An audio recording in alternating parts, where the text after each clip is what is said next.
भाजपा जी देखो first number पर यहाँ पे जी। हाँ, राव इंद्रजीत एक तरफा जीतेंगे भी तो।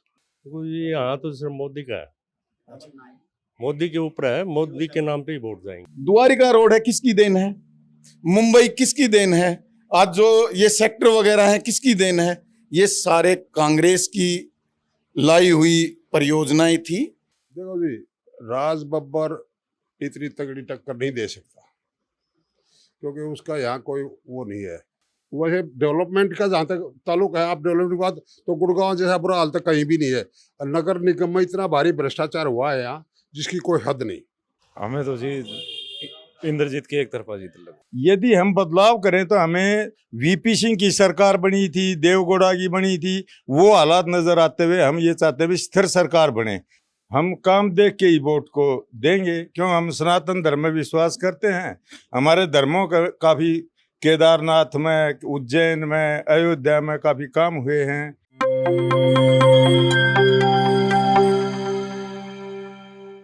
नमस्कार, मैं हूं कोमल राव। आप देख रहे हैं एनजेपी हरियाणा। आज से हम शुरू करने जा रहे हैं गुड़गांव लोकसभा क्षेत्र की ग्राउंड रिपोर्ट। गुड़गांव लोकसभा में कुल 9 विधानसभा सीटें शामिल है।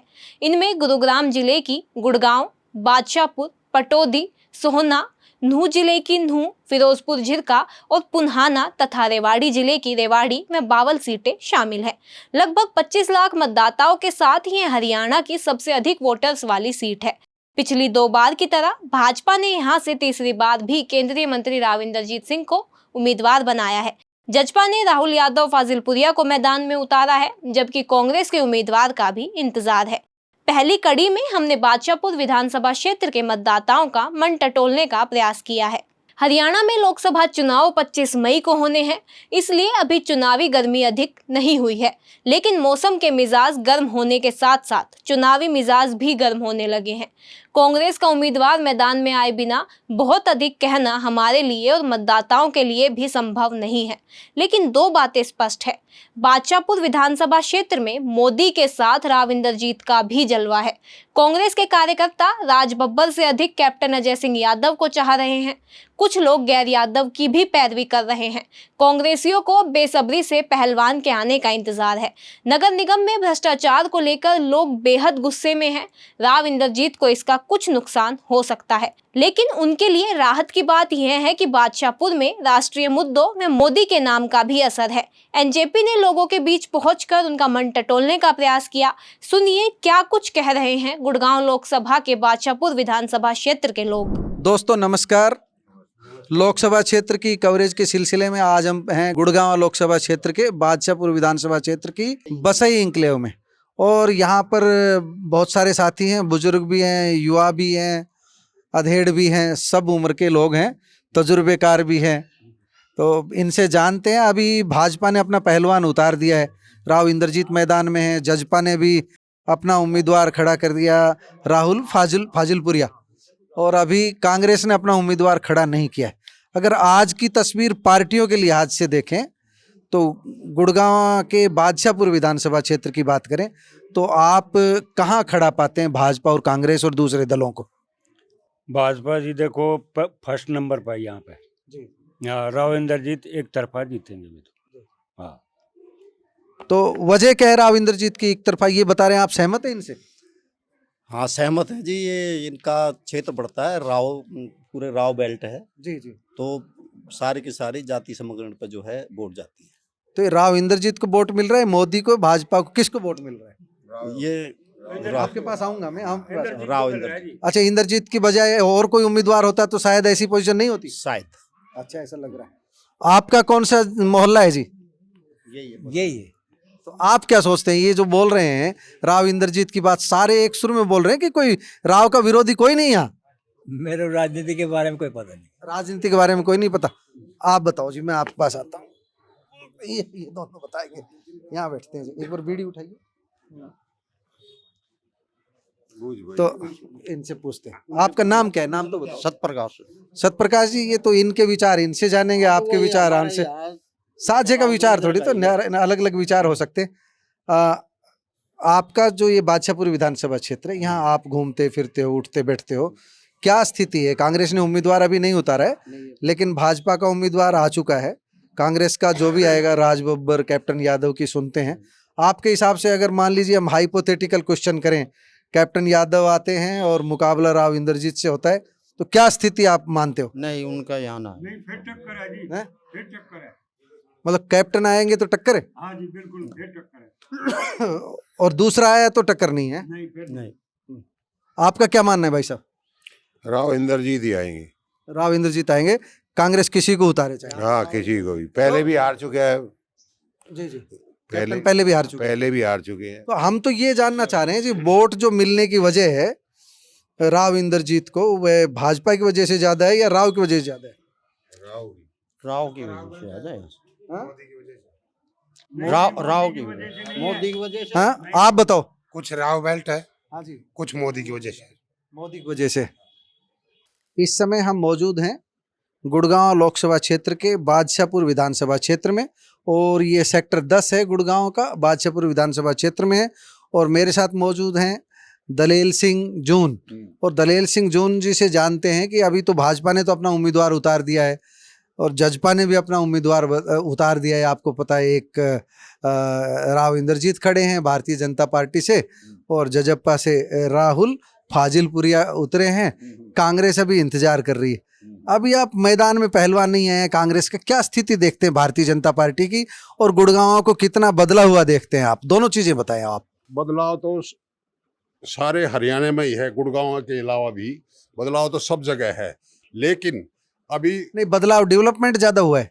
नहीं, डेवलपमेंट की बात नहीं है, राजनीतिक तौर पर है। राजनीतिक तौर पर बदलाव देख रहे हो आप? हाँ, राजनीतिक तौर पर, क्योंकि पिछली बार वैसे डेवलपमेंट का जहाँ तक ताल्लुक है, आप डेवलपमेंट की बात, तो गुड़गांव जैसा बुरा हाल तक कहीं भी नहीं है। नगर निगम में इतना भारी भ्रष्टाचार हुआ है यहाँ, जिसकी कोई हद नहीं। नगर निगम में मतलब कोई भी काम ठीक तरह से नहीं हुआ। तो नगर निगम का खामियाजा भाजपा को भुगतना पड़ सकता है? बिल्कुल भुगतना पड़ सकता है। और वैसे तो बादशाहपुर सीट से तो पहले पिछली बार भी भुगता था। अच्छा, बादशाहपुर से भुगता था। तो अभी आप क्या देखते हैं, जैसे हम ही कांग्रेस में क्या संभावना, मान लीजिए कैप्टन अजय सिंह यादव आते हैं या राज बब्बर का जिक्र सुन रहे हैं, कौन ज्यादा तगड़ी टक्कर देगा राव साहब को? देखो जी, राज बब्बर इतनी तगड़ी टक्कर नहीं दे सकता, क्योंकि उसका यहाँ कोई वो नहीं है। तो कैप्टन अजय सिंह आए तो तगड़ी टक्कर देंगे? वो टक्कर तो वो तो 2 बार तो हार लिए, एक बार आ रहे, एक बार तो हार लिए, लेकिन एक बार राव धर्मपाल हारे थे। हैं, यहाँ तो कोई अगर जो कोई पंडित जी उम्मीदवार आ जाए ना, वो टक्कर दे सकता, वो टक्कर दे सकते हैं। हाँ। चुनाव के अंदर, लोकसभा का चुनाव जो है, हम मुद्दे उठाएंगे, विकास पे लड़ा जाएगा। क्या विकास हुआ है, क्या काम हुए हैं। 5 साल 10 साल से बीजेपी सरकार है, तो उनसे पूछा जाएगा कि भाई आपने क्या विकास किया है, क्या विकास कार्य किए हैं। भाजपा सरकार तो विकास कार्य गिनाती है कि रोड कनेक्टिविटी वगैरह अच्छी की है, द्वारका एक्सप्रेसवे हो गया, मुंबई एक्सप्रेसवे हो गया, ये सब चीजें वो कहती हैं अच्छा किया है। देखो, मुंबई एक्सप्रेसवे हो गया, द्वारिका रोड हो गया, ये भाजपा वालों को कहीं ना कहीं से झूठ बोलने की ट्रेनिंग मिलती है। द्वारिका रोड है, किसकी देन है? मुंबई किसकी देन है? आज जो ये सेक्टर वगैरह हैं, किसकी देन है? ये सारे कांग्रेस की लाई हुई परियोजनाएं थी। इन्होंने उसको पूरा किया है। एक भी परियोजना ये अपनी नहीं लेके आए हैं, ये जनता को बरगला रहे हैं। ये जुमलों की सरकार है, इनका कोई काम नहीं है, कोई विकास नहीं है। अब आम जन को पता लग गया इनका कि इनका कैसा विकास कार्य है। तो अभी थोड़े दिन बाद चुनाव होने हैं, लोकसभा चुनाव होने हैं यहाँ पे, आपको क्या लगता है कि किसका ज्यादा माहौल बन रहा है, किस पार्टी का? नहीं, माहौल तो बन रहा है, किसी का बने क्या फायदा, और देखकर हमारा कोई फायदा नहीं होगा। हम 3 साल से यहाँ सोसाइटी में रह रहे हैं, हमारे को यहाँ सबसे बड़ी समस्या जो है सिक्योरिटी की है। वो जो समस्या इन्होंने बताई है गाँव की है, हम इधर सोसाइटी में है, हमारे को जो समस्या है इस रोड पे सिक्योरिटी की है।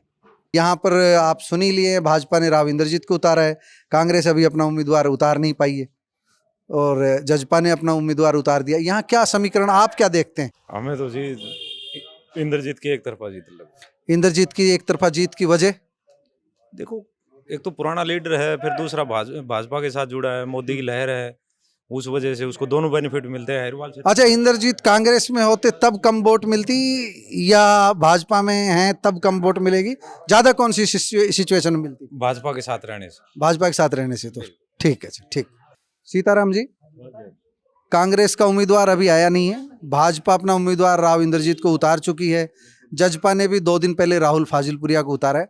आप बादशाहपुर विधानसभा क्षेत्र में क्या देखते हैं, कौन आगे रहेगा, भाजपा, कांग्रेस, जजपा या दूसरा दल? देखो ये यहाँ तो सिर्फ मोदी का है, मोदी के ऊपर है, मोदी के नाम पे ही वोट जाएंगे। मोदी के नाम पे ये जो राव इंद्रजीत को वोट मिल रहा है, राव की वजह से थोड़ा बहुत मिल रहा है, मोदी की वजह से ज्यादा मिल रहा है? मोदी जी की वजह से मिल रहा है। और हमारे साथ मौजूद है भाई साहब राजेश्वर शर्मा।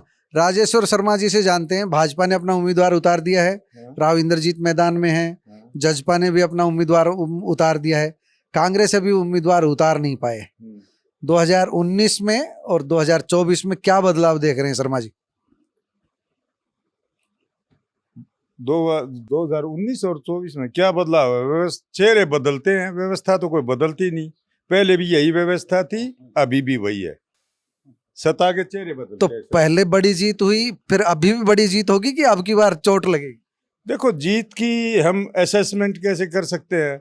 हम ये नहीं पूछ रहे, हम ये पूछ रहे हैं कि भाजपा को, सरकार को लेकर के लोगों में नाराजगी है, खुशी है, गुड़गांव बदला है, कुछ डेवलपमेंट हुआ है, तो भाजपा सरकार को लेकर के ही मतदान करना है। मोदी सरकार के काम देखेंगे लोग, तभी तो वोट देंगे। हम काम देख के ही वोट को देंगे, क्यों? हम सनातन धर्म में विश्वास करते हैं। हमारे धर्मों का काफी केदारनाथ में, उज्जैन में, अयोध्या में काफी काम हुए हैं, उनके प्रति हम समर्पित भी है। मतलब इस बार राम मंदिर और ये हुए धार्मिक स्थलों का निर्माण, इसका असर पड़ेगा? पड़ेगा। तो भाजपा को इसका फायदा मिलेगा? फायदा मिलेगा। डेवलपमेंट तो कोई इतनी प्रोग्रेस नहीं। हाँ, अभी हाईवे है, एक्सप्रेसवे है, अच्छी ये चीज बनाई, लेकिन लोकल रोड वगैरह व्यवस्था जैसे कि तैसी। म्युनिसिपल कॉर्पोरेशन के लेवल पे काम नहीं हुआ उतना? देखो, हमने कभी काम पढ़ा भी नहीं सर, कभी गए भी नहीं कॉर्पोरेशन के पास, हम कभी गए नहीं। ये पढ़े, ये लोकल बोल दिया ना जी मैंने, अभी लोकल काम बोला स्लो चल रहा है। मतलब आपके हिसाब से लोकसभा चुनाव में राष्ट्रीय मुद्दे हावी होंगे और राष्ट्रीय स्तर पर मोदी सरकार का काम संतोषजनक है? राष्ट्रीय मुद्दे हावी होंगे। राष्ट्रीय, मैं नहीं बोल रहा, नहीं, मैं राष्ट्रीय मुद्दे बोल रहा हूँ। आप बताओ, आप क्या क्या आप ऐसा सोचते हैं जो? भाई ऐसा है, यदि हम बदलाव करें तो हमें वीपी सिंह की सरकार बनी थी, देवगौड़ा की बनी थी, वो हालात नजर आते हुए हम ये चाहते हैं स्थिर सरकार बने और मेजोरिटी की सरकार बने, एक पार्टी की सरकार बने। ये गठबंधन की सरकार चलने वाली मेरे को नहीं लगती कि ये चलेगी 5 साल। तो आप बिना गठबंधन की कौन सी सरकार को मानते हो? हैं? गठबंधन तो इन्होंने भी कर रखा है, जो बहुमत में है गठबंधन इन्होंने भी कर रखा है, लेकिन स्पष्ट बहुमत हो जो काम करे 5 साल। ये नहीं हो देवगौड़ा बन गया, चरण सिंह बन गया, चंद्रशेखर बना, गुजराल बना, ऐसी सरकार नहीं। मतलब मोदी सरकार को स्थिर मानते हैं आप? हाँ, स्थिर मानता हूँ। धन्यवाद साहब। सरकार के विरुद्ध एंटी इनकम्बेंसी है। 10 साल यहाँ बीजेपी की सरकार रही, जिस उम्मीद से लोगों ने इस सरकार को बनाया उसके अनुसार या उसके मुताबिक वो खरी नहीं उतरी। तो मोदी मैजिक काम नहीं कर रहा? नहीं, यहाँ नहीं करेगा। आपके अनुसार सर? यही जो ये काम नहीं करेगा तो फायदा क्या हुआ? कुछ भी नहीं कर रहा वो नौकरी ना। मैजिक मैडम खत्म हो चुका, अब मोदी मैजिक खत्म हो चुका। अब लोगों को अपने आसपास का विकास चाहिए। हाँ, विकास चाहिए और कैसे रोजगार चाहिए।